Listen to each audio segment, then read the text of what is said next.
Captain Rick Shelford grips the rail of his vessel as violent waves crash around him. In the icy waters of the Bering Sea, 25,000 pounds of crab die, and his crew's future are at stake. But what's brewing behind the scenes of Deadliest Catch is far more dangerous than any storm. After nearly 2 decades on air, the show that turned fearless fishermen into legends might finally be ending. And the real reason will shock you.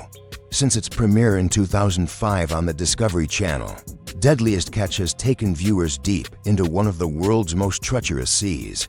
The Bering Sea, named after Danish explorer Vitus Bering, is as unforgiving as it gets, with freezing temperatures, violent swells, and floating ice that can split ships in half. It's no place for the weak. Yet, season after season, brave fishermen face these conditions, risking everything to bring home Alaskan king crab and snow crab.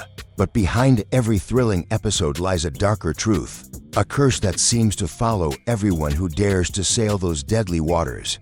They call it the curse of the Bering Sea. Over the years, Deadliest Catch has recorded more tragedy than most shows could ever imagine. Shipwrecks, health battles, addictions, and mysterious deaths have plagued its cast. One chilling example is Dean Gribble Jr. on December 31, 2019.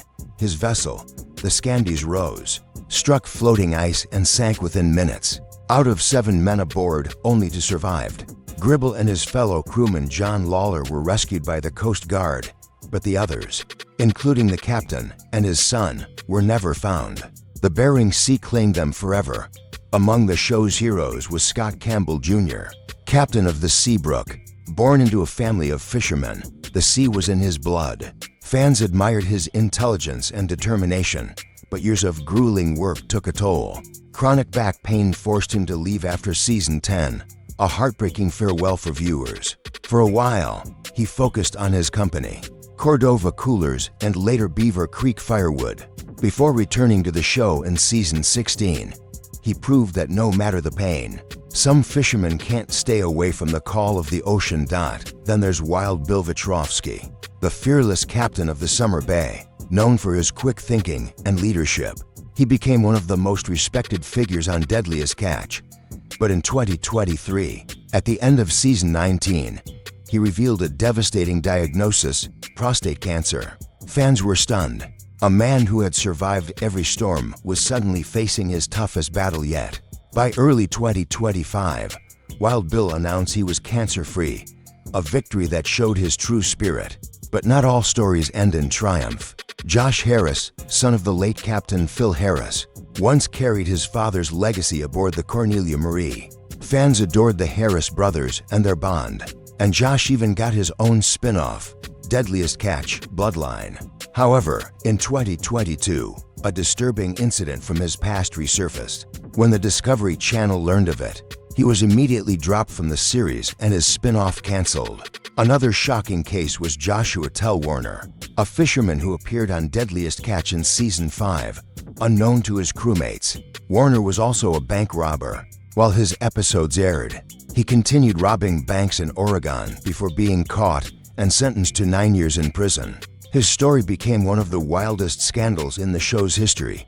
While tragedy haunted the cast, the Bering Sea itself began changing. Climate change and overfishing led to a sharp decline in crab populations. The government imposed strict regulations to protect the species, cutting the fishermen's quotas and crippling their income.